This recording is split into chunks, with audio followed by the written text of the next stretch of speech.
రైతుల సబ్జెక్టు మాట్లాడరు.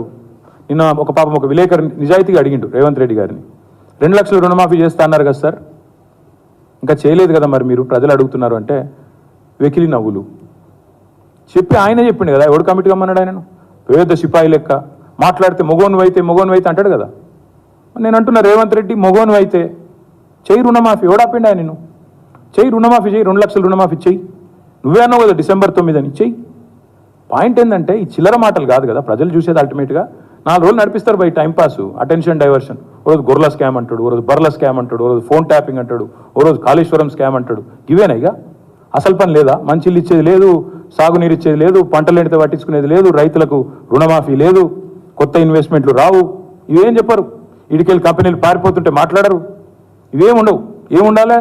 మమ్మల్ని అందరినీ రాష్ట్ర ప్రజలను పిచ్చోళ్ళని చేసి వీళ్ళు పోతురట, వాళ్ళు పోతురట, వీళ్ళు జంపట, వాళ్ళు జంపట, వాళ్ళు చెప్పుడు మీరు రాసుడు. బాగుందా?